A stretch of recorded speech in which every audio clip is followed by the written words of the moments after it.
भगवान की मर्जी जीवन की बहुत बड़ी सीख। दोस्तों, एक आदमी मंदिर में सेवक था। उसका काम मंदिर की साफ सफाई करना था। भक्तों और श्रद्धालुओं द्वारा दिए गए दान में से थोड़ा बहुत उसे मंदिर के पुजारी द्वारा दे दिया जाता था। इसी से उसकी गुजर बसर चल रही थी। वह अपनी जिंदगी से बहुत परेशान और दुखी था। मंदिर में काम करते करते वह दिन भर अपनी जिंदगी को लेकर शिकायतें करता रहता। एक दिन शिकायत करते हुए वह भगवान से बोला, भगवान जी, आपकी ज़िंदगी कितनी आसान है। आपको बस एक जगह आराम से खड़े रहना होता है। मेरी ज़िंदगी को देखो, कितनी कठिन ज़िंदगी जी रहा हूँ मैं। दिन भर कड़ी मेहनत करता हूँ, तब कहीं 2 जून की रोटी नसीब हो पाती है। काश मेरी ज़िंदगी भी आपकी तरह होती। उसकी बात सुनकर भगवान बोले, तुम जैसा सोच रहे हो वैसा नहीं है। मेरी जगह रहना बिल्कुल आसान नहीं है। मुझे बहुत सारी चीज़ें देखनी पड़ती हैं, बहुत सी व्यवस्थाएं करनी पड़ती हैं। ये हर किसी के बस की बात नहीं है। भगवान जी, कैसी बात कर रहे हैं आप? आपका काम आसान ही तो है। आपकी तरह तो मैं भी दिन भर खड़े रह सकता हूँ। इसमें कौन सी बड़ी बात है? मंदिर का सेवक बोला, तुम नहीं कर पाओगे। इस काम में बहुत धैर्य की आवश्यकता पड़ती है। भगवान बोले, मैं ज़रूर कर पाऊँगा। आप मुझे एक दिन अपनी ज़िंदगी जीने दीजिए। आप जैसा बताएंगे मैं वैसा ही करूँगा। मंदिर का सेवक जिद करने लगा। उसकी जिद के आगे भगवान मान गए और बोले, ठीक है, आज पूरा दिन तुम मेरी ज़िंदगी जियो। मैं तुम्हारी ज़िंदगी जीता हूँ, लेकिन मेरी ज़िंदगी जीने के लिए तुम्हें कुछ शर्तें माननी होगी। मैं हर शर्त मानने को तैयार हूँ भगवान जी। सेवक बोला, ठीक है, तो ध्यान से सुनो। मंदिर में दिन भर बहुत से लोग आएंगे और तुमसे बहुत कुछ कहेंगे। कुछ तुम्हें अच्छा बोलेंगे तो कुछ तुम्हें बुरा। तुम्हें हर किसी की बात चुपचाप एक जगह मूर्ति की तरह खड़े रहकर धैर्य के साथ सुननी है और उन पर कोई प्रतिक्रिया नहीं देनी है।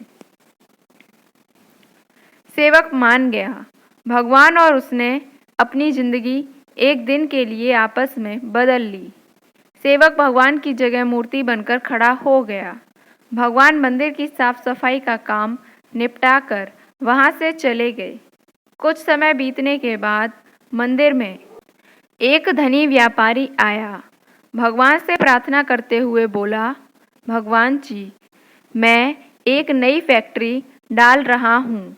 मुझे आशीर्वाद दीजिए कि यह फैक्ट्री अच्छी तरह चले और मैं इससे अच्छा मुनाफा कमाऊँ। प्रार्थना करने के बाद वह प्रणाम करने के लिए नीचे झुका तो उसका बटुआ गिर गया।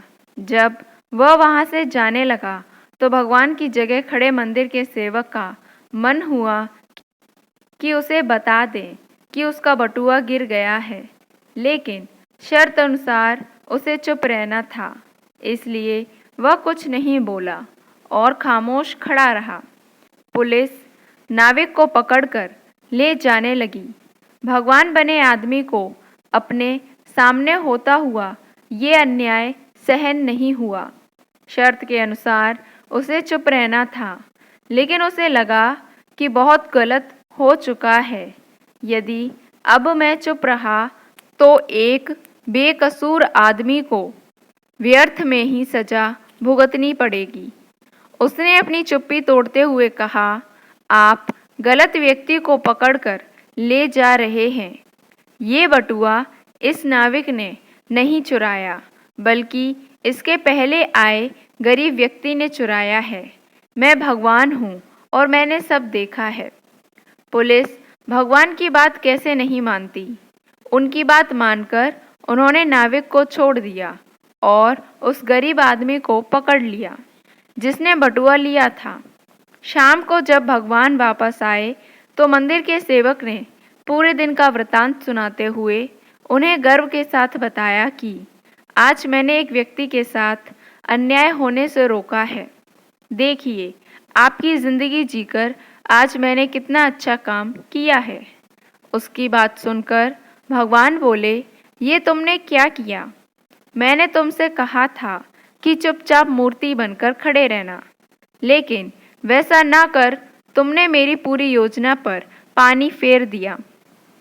उस धनी व्यापारी ने बुरे कर्मों द्वारा इतना धन कमाया है। यदि उसमें से कुछ पैसे गरीब आदमी को मिल जाते तो उसका भला हो जाता और व्यापारी के पाप भी कुछ कम हो जाते। जिस नाविक को तुमने समुद्री यात्रा पर भेज दिया है, अब वह जीवित वापस नहीं आ पाएगा। समुद्र में बहुत बड़ा तूफान आने वाला है। यदि वह कुछ दिन जेल में रहता तो कम से कम बच जाता।